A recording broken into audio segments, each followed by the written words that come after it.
Oi gente, este é o canal do Ministério Justiça e Poder, um ministério preparado para levar um ensino cristão à sua igreja. Se você gostaria de conhecer os cursos gratuitos que nós levamos até a sua igreja, ou ler alguns estudos, algumas coisas que estão disponíveis no nosso ministério, acesse o nosso site que aparece aí na sua tela. Continue nos assistindo aqui no canal e nos prestigiando.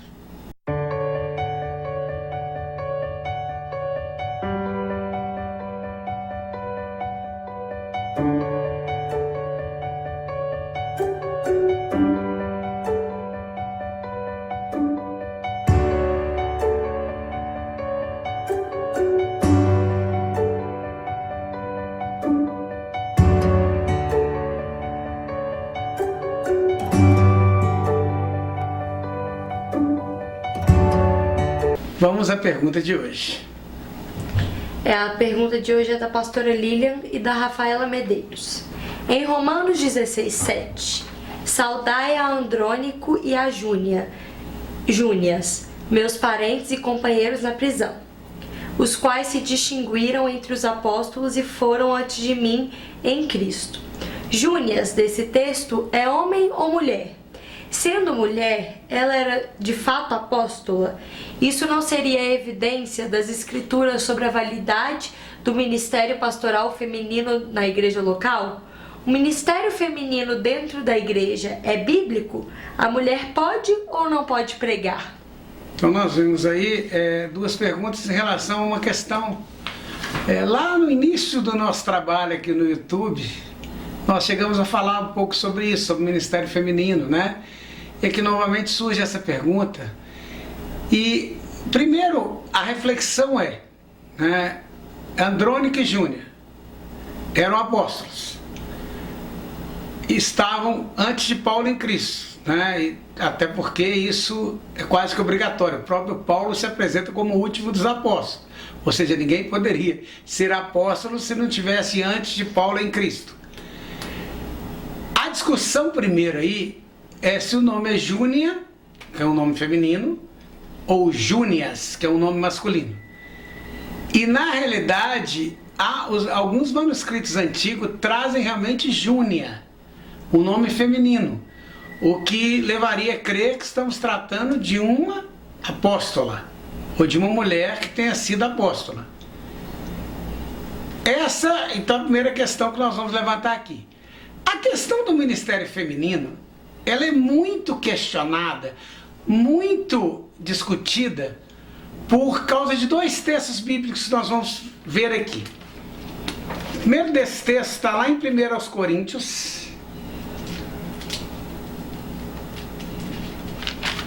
capítulo 14, no último versículo, capítulo 14, um pouco antes do último versículo, exatamente no versículo 34. As mulheres estejam caladas nas igrejas, porque não lhes é permitido falar, mas estejam sujeitas, como também ordena a lei. Se querem aprender alguma coisa, interroguem em casa seus próprios maridos, porque é indecente que as mulheres falem na igreja. E aí nós vamos andar um pouco mais, aí já nas epístolas pastorais, 1 Timóteo, capítulo 2,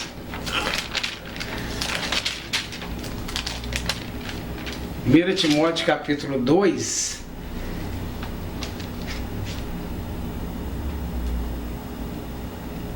vamos localizar o texto aqui.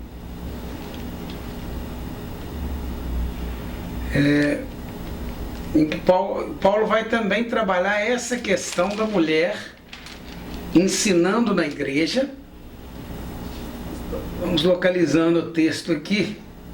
1 Timóteo capítulo 2, a partir do versículo 9 diz assim: que do mesmo modo as mulheres se ataviem em traje honesto, com pudor e modéstia, não com tranças ou com ouro, ou pérolas ou vestidos preciosos, mas como convém a mulheres que fazem a profissão de servir a Deus com boas obras. A mulher aprende em silêncio com toda a sujeição, não permite, porém, que a mulher ensine nem use de autoridade sobre o marido, mas que esteja em silêncio. Então esses dois textos, e que, na realidade, somos os únicos dois que vão tratar disso na Bíblia. E voltando àquela questão que nós já estabelecemos aqui, né, que o ministério, a doutrina cristã, ela deve ser formada por pelo menos 3 textos bíblicos e um deles no Novo Testamento. Nós não vamos achar um terceiro texto que vai corroborar isso aqui, essa questão. O que demonstra que nós estamos tratando aqui de 2 questões locais, de 2 questões individuais, de mulheres que estejam questionando a sujeição aos maridos, ou que estejam questionando a questão da submissão. Agora, e o que a Bíblia fala sobre mulheres ministrando a palavra? Bom, primeiro nós fomos olhar no Antigo Testamento, né? A palavra profeta no Antigo Testamento, a palavra Nabi, em alguns momentos aparece a palavra no feminino, né? De Nabi passava Nebaías, que é uma palavra feminina. E essa palavra aparece pelo menos 5 vezes no Antigo Testamento, tanto para se referir a Débora, como 2 vezes a profetisa Uda, como uma profetisa menos conhecida chamada Noadias, e também para se referir à mulher de Isaías.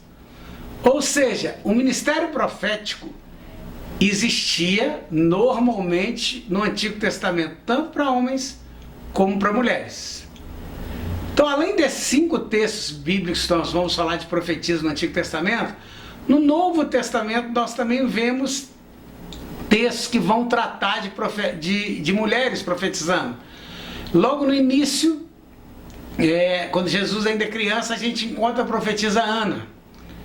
E depois, já bem para frente, já dentro do ministério de Paulo, Paulo visita o evangelista e diácono Filipe, lá em Cesareia, e a Bíblia fala que as filhas dele profetizavam.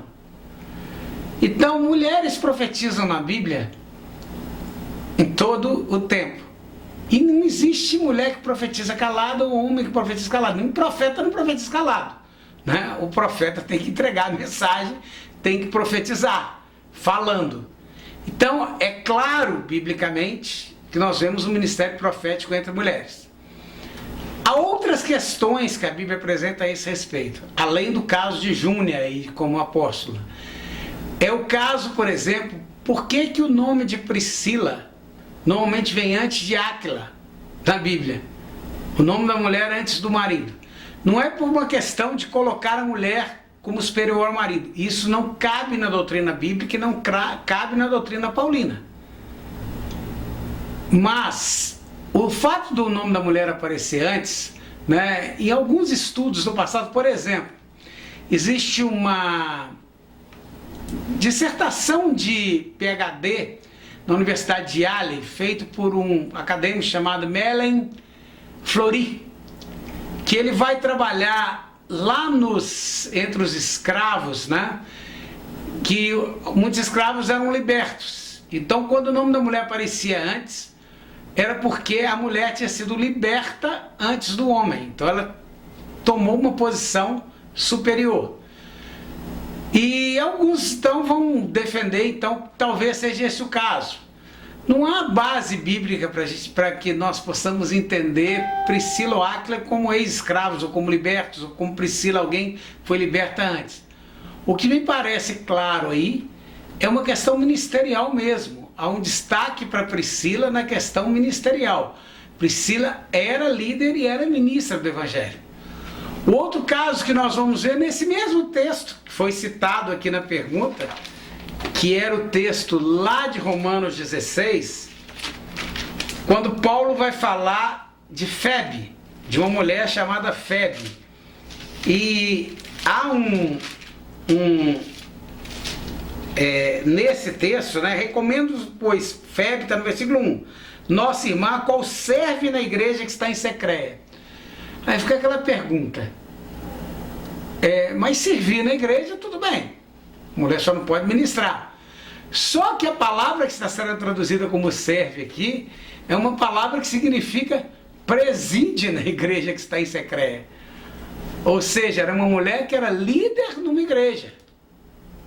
que assumia uma função de liderança numa igreja.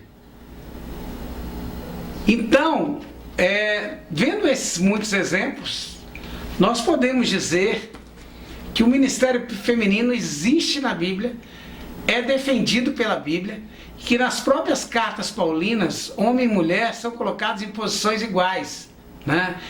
Mas isso não quer dizer que a questão da autoridade do homem em sua casa, no seu casamento, possa ser questionada.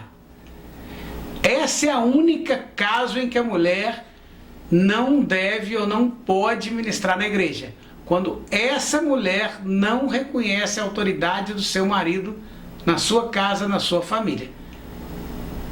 Acho que ficou claro aí então. Então não há nenhum problema, nenhum pecado em mulher trabalhando ou ministrando na igreja. Vemos exemplos na Bíblia. E são vários. Não há nenhum problema na mulher estar pregando ou ensinando na igreja. Mas existe um problema para a mulher que não se submete ao seu marido ou que não aceita a autoridade do seu marido e ministrar na igreja. Essa mulher não está pronta, não está preparada para ministrar na igreja. Chegamos ao fim de mais esse vídeo. Semana que vem estaremos de volta. Se você gostou desse vídeo, dos nossos vídeos aqui, deixa aí seu like, ativa o sininho para que você receba as nossas notificações, se inscreva no nosso canal, compartilhe os nossos vídeos, porque estamos aqui para levar o ensino do Senhor ao máximo de pessoas possíveis. E por isso contamos com você aí, para você estar realmente divulgando nas suas redes sociais o trabalho que nós fazemos.